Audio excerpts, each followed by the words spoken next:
ஒரு அறிவுரையை சொல்றாங்க, நீங்க தனிச்சு இருந்தெல்லாம் ஒண்ணும் இல்லை, உங்க 15%க்கு அது 0 தான் கணக்கு, வந்துருங்கன்னு வெளிப்படையான ஒரு அழைப்பா அறிவுரையா சொல்றாங்களா? எப்படி எடுத்துக்கிறது? இது முன்னாள் தலைவர் தமிழிசை அம்மையாரும் சகோதரி தமிழிசை அம்மையாரும் சகோதரர் நயனார் நாயந்திரனும் அதை என்டால்ஸ் பண்ணியிருக்கிறாங்க.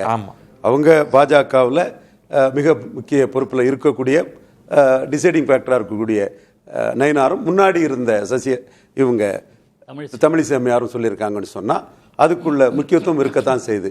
ஆனால் என்னோட பார்வையில் சகோதரர் சகோதரிகளோட கருத்துலேருந்து நான் வேறுபடுறேன். மோடிஜி பொறுத்தவரையில் சசிகலா அம்மையாரை ராகுல் காந்தி அவரோட ஆதரவாளராக தான் பார்த்தார்.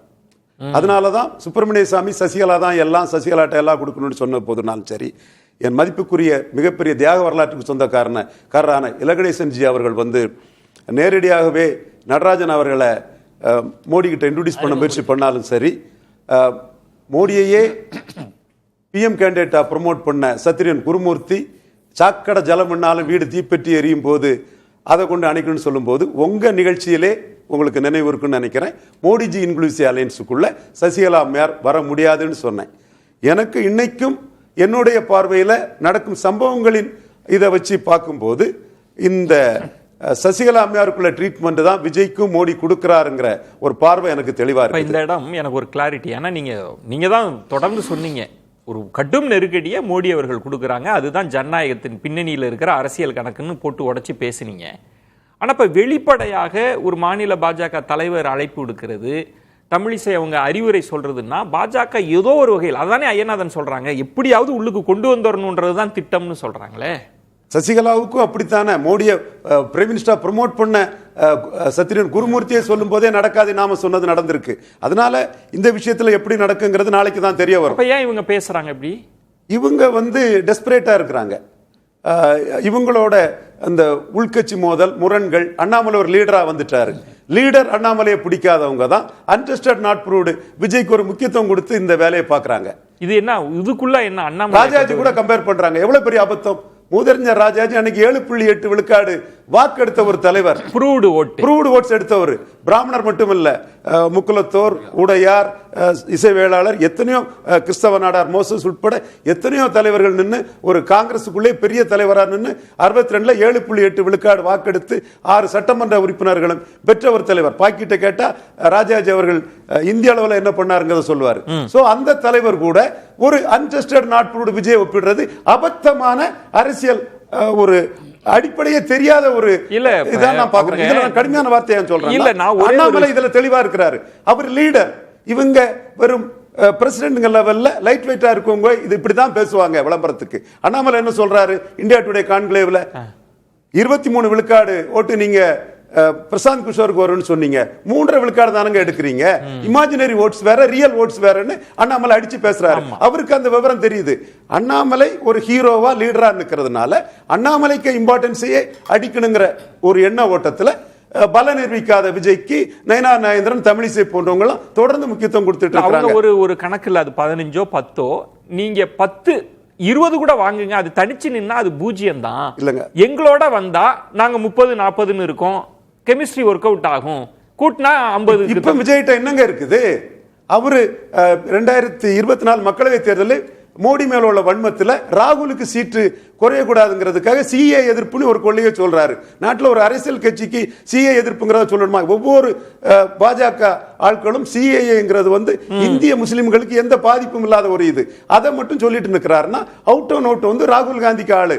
அவர் 26ல ஒரு அரசியல் சக்தியானா 29ல மோடிக்கு எதிராக ராகுல் காந்திக்கு ஆதரவாக தான் போவார். அது ஸ்டாலின், ராகுல் காந்தி, விஜய்னு கூட இருக்கலாம், அல்லது எடப்பாடி, ராகுல் காந்தி, விஜய்னு கூட இருக்கலாம். நிச்சயமா விஜய்ங்கிற அரசியல் சக்தி ராகுல் காந்திக்கு எதிராக தான் இருக்கும், ஆதரவா தான் இருக்கும். இதை மோடி உணர்றாரு. So one in doubt cut it out. இவங்க மோடி அவர்கள் மன ஓட்டத்துக்கு எதிராகவே பேசுறாங்கன்றீங்க. என்னோட பார்வை அதுதான். சசிகலா தெளிவா சொன்னேன். இது வந்து அவர் உறுதிப்படுத்துறாரு, கிட்டத்தட்ட 4 முனை போட்டின்றத உறுதிப்படுத்துறார். அதிமுக கூட ஒரு கட்டத்தில் காத்திருந்தாங்க, அமைதியா இருந்தாங்க, விமர்சிக்காம. அதிமுக விமர்சிக்க தொடங்கினார். ஒருவேளை நாளை நான் பாஜகவோட வரலன்னு சொல்லிட்டாருன்னா என்ன ஆகும்?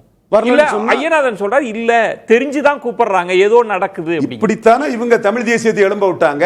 ஆர்கேனர்ல தமிழிசை மேல உள்ள இதுல தானே இலகணேசன், பொன்னாரு, வானதி எல்லாம் சேர்ந்து நோட்டாக்கில போன இடத்துல தானே தமிழிசை தலைவரா இருக்கும்போது அவங்களை அடிக்க தான் நினைச்சு கட்சியை அடிச்சு சீமான் தமிழ் தேசியம் இந்துத்துவ அடிச்சு அந்த இடத்துக்குள்ள எழுது. நான் சொல்றது டேட்டா. அதே மாதிரி விக்கிரவாண்டியில எடப்பாடியை களத்துக்குள்ள வர விடாம தற்குறி, அந்த வார்த்தை அவர் சொன்ன வார்த்தை தான் சொன்னேன், அவர் சொன்ன வார்த்தை தான், அண்ணாமலை சொன்ன வார்த்தை சொல்லி எடப்பாடியெல்லாம் ஒரு ஆளே இல்லை, அவருக்கு என்ன ஓட் டிரான்ஸ்பரிங் கெபாசிட்டி இருக்குன்னு 30 விழுக்காடு எடுத்த அண்ணாமலையை பலகீனப்படுத்துறதுக்கு ஈரோடு கண்டஸ்ட் பண்ணாம இந்த நவக்கிரங்களாட்டு ஒருத்தருக்கு ஒருத்தர் காலவாரி கொடுக்கக்கூடிய பாஜக தலைவர்கள் களத்துக்குள்ளே வர விடாம சீமானுக்கு அந்த 18 விழுக்காடு ஓட்டுக்கும் ஒரே குட்டையில் ஊரிய மட்டைகள் பெருந்தலைவர் காமராஜ் சொன்னதை சொல்லி அண்ணாமலை எடுத்த ஓட்டுக்கு லீடரா ஆக்கி விட்டுட்டு போயிட்டாங்க. சோ இவங்களுக்கு ஓனர்ஷிப் பார்ட்டி அல்ல. சோ நீங்க சொல்றது ஒரு உள்ளடி அரசியலின் வெளிப்பாடு தான் இது. கண்டிப்பா அவங்க தெரிஞ்சுக்கிட்டே சும்மா கூப்பிடுற மாதிரி கூப்பிடுறாங்க. பார்ட்டி ஓனர்னா நம்ம கட்சி பாதிச்சிட கூடாது. ஸ்டாலினுக்கு அதுல ஒரு கூடுதல் குறைவு, கவனமா பேசணும்னு இருக்கும். அதே மாதிரி எடப்பாடிக்கு அதுல இருக்கும், விஜய்க்கு அப்படி இருக்கும். இது யார் கட்சியோ என்னவோ என்னன்னு நினைச்சுக்கிட்டு நமக்குள்ள இம்பார்ட்டன்ஸை மட்டும் சீக் பண்ணக்கூடிய தமிழிசை போன்றவங்களுக்கெல்லாம் அவங்க ஆர்கேனர்ல பண்ணி ஐயநாதன் சொன்ன பாயிண்ட்ன்றது பாஜகவுக்கு ஒரு திட்டம் இருக்கு, எப்படியாவது உள்ளுக்கு கொண்டு, அது எந்த வகையிலும் ஒரு வார்த்தையை கூட போடுறாங்க.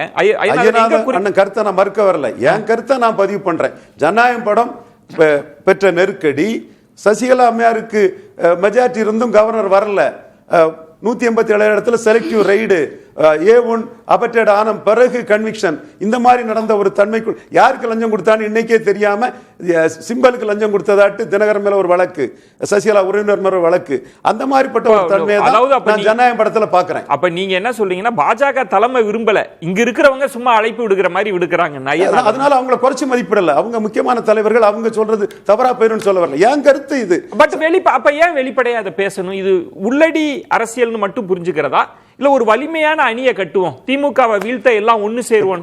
எப்படிங்க உங்க கையில ஓட்டு வர இல்லாத பணத்தை இன்னொருத்தருக்கு எப்படிங்க கடன் கொடுக்க முடியும்? விஜய் களத்துக்குள்ளே வரலீங்க, அவர் கையில எப்படிங்க ஓட்டு வரும்? அவர் நின்னாதானங்க ஓட்டு வரும்.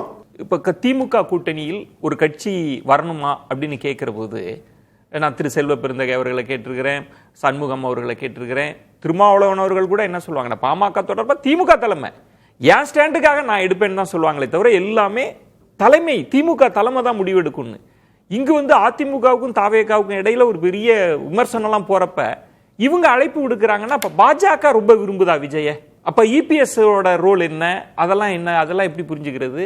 அதாவது அவரும் விரும்புறாரு, சண்டை விஜய் தொடங்கிட்டாரு, அதனால இவங்க பதிலடி. அப்ப எல்லாருக்கும் விருப்பம் இருக்குன்றது தானே ரவீந்திரன் சாமி. அப்ப அந்த அளவுக்கு பலகீனமா இருக்கிறாங்க. இப்போ நீங்க சுதாகர் ரெட்டிட்ட நானே பேசினேன், அவர் கோயல் சொன்னது அண்ணனுக்கு கிடைச்ச தகவல், நானே சொல்றேன். சுதாகர் ரெட்டிட்ட பேசினேன். சுதாகர் ரெட்டி என்ன சொன்னாருன்னா, விஜய் பெரிய ஸ்டாரா இருக்கலாம், பட் ஹீஸ் அல்லு அர்ஜுன் தான். பவன் கல்யாண் பல நிரூபிச்ச ஓட்டை டிரான்ஸ்பர் பண்ணாரு, விஜயகாந்த் பல நிரூபிச்ச ஓட்டை டிரான்ஸ்பர் பண்ணாரு, சிவாஜி பல நிரூபிக்கல, ஓட்டை டிரான்ஸ்பர் பண்ண முடியல. அதுல ஐயநாதன் சொல்ற பாயிண்ட், பாஜகவுக்கு இழப்பதற்கு எதுவும் இல்லையே, விஜய் தானே அதெல்லாம் பத்தி யோசிக்க. என்ன இழப்பதற்கு இருக்கு? இப்ப 26 சென்ட்ரிக்கா தமிழிசை எம்எல்ஏ ஆனா போதும்னு நினைப்பாப்ல. அண்ணாமலை தமிழ்நாட்டுல ஒரு தேசிய சக்திக்கு காமராஜ் மூப்பனாருக்கு ஒரு லீடர் ஆவாருங்கிறது ஒரு ஆஸ்பிரேஷன் இருக்கும். இவங்க ஆஸ்பிரேஷன் எம்எல்ஏ, அண்ணாமலைக்கு ஆஸ்பிரேஷன் லீடர். அது லீடர் மெட்டீரியல் அவரு. அண்ணாமலை எதிர்ப்பாரு, அதனாலதான் அண்ணாமலை அடிச்சிருக்காரு. நீங்க 3 தான் வந்தீங்க, இது பிரசாந்த் கிஷோருக்கு 23 சொன்னீங்க, 3 சொல்லிருக்கீங்களா? மோடிக்கு ஆஸ்பிரேஷன் இங்க எம்பி சீட்டு ஜெயிக்கணும். மோடி விசுவாசிகளுக்கு ஆஸ்பிரேஷன், நாளைக்கு விஜய் எடப்பாடியை ஏமாத்துற மாதிரி மோடியை ஏமாத்துவாரு. அப்ப அவர் சக்தி ஆகிறது 29 மோடிக்கு ஆபத்து, சசிகலா ட்ரீட்மெண்ட் கொடுக்கணுங்கிறது. சுருக்கமா சொல்றீங்களா? பவன் கல்யாண் கூட பாஜக எதிர்ப்பாளராக தான் அரசியல் ஆரம்பிச்சாரு, அப்புறம் எப்படி பாஜக கூட்டணியில இருந்துட்டு அமைச்சராயிருக்காரு, நிரூபிச்சுட்டு வந்துட்டாரு. எதிர்க்கிறதும் பிஜேபி ஆதரிச்சு போறதும் அப்படின்றதும் கொள்கை ரீதியா ரொம்ப பெரிய முரண். அது அதையே செஞ்சுட்டு அரசியல் இருக்கிறாங்க, ஏத்துக்கிறாங்கன்னா இவங்க ஏத்துக்க மாட்டாங்களா?